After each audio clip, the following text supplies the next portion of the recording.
எல்லோருக்கும் வணக்கம். நாம் இந்த தொடரில் பார்த்துக்கிட்டு இருக்கிறது தமிழ் மொழியில் பயன்படுத்தப்படும் ஹிந்தி வார்த்தைகளையும் அதே நேரத்தில் ஒரே மாதிரியான உச்சரிப்பையும் அர்த்தத்தையும் அடிக்கடி கேள்விப்படுற வார்த்தைகளையும் பார்த்துக்கிட்டு இருக்கோம்.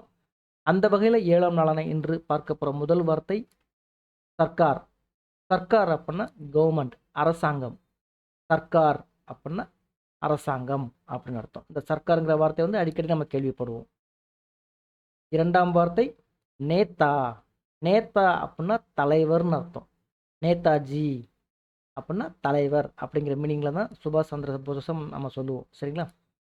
நம்ம சுபாஷ் சந்திர போஸை நேதாஜி அப்படின்னு தான் நம்ம கூப்பிடுவோம். ஸோ நேதா அப்படின்னா தலைவர். மூன்றாம் வார்த்தை உச்ச. உச்ச அப்படின்னா உயர். உச்ச நீதிமன்றம், உயர் நீதிமன்றம் அப்படின்னு அர்த்தம். உச்ச அப்படின்னா ஹைட், அதாவது உயர்ந்த அப்படின்னு அர்த்தம். உச்ச நீதிமன்றம் அப்படின்னா உயர் நீதிமன்றம் அப்படின்னு அர்த்தம். நான்காம் வார்த்தை லோக். லோக் அப்படின்னா மக்கள்னு அர்த்தம்.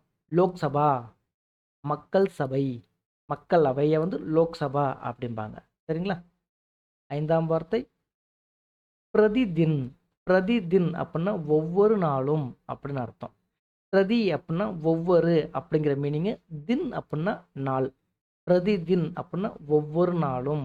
நீங்கள் கடைகளெல்லாம் பிரதி ஞாயிறு விடுமுறை அப்படின்னு போட்டிருப்பாங்க. ஸோ ஒவ்வொரு ஞாயிற்றுக்கிழமையும் விடுமுறை அப்படிங்கிறது தான் பிரதி ஞாயிறு விடுமுறை அப்படின்னு அர்த்தம். ஸோ பிரதிதின் அப்படின்னா ஒவ்வொரு நாளும் அப்படின்னு அர்த்தம். சரிங்களா? மேலும் இந்த மாதிரி இன்ட்ரெஸ்டிங்கான வார்த்தைகள் நீங்கள் தெரிஞ்சுக்கணும், ஹிந்தி கற்றுக்கணும்னு நினச்சிங்கன்னா மறக்காமல் என்னோடய சேனலை ஃபாலோ பண்ணுங்கள், சப்ஸ்கிரைப் பண்ணுங்கள். உங்களுக்கு இந்த கண்டென்ட் பிடிச்சிருந்துச்சுன்னா மறக்காமல் லைக் பண்ணுங்கள். தேங்க்யூ.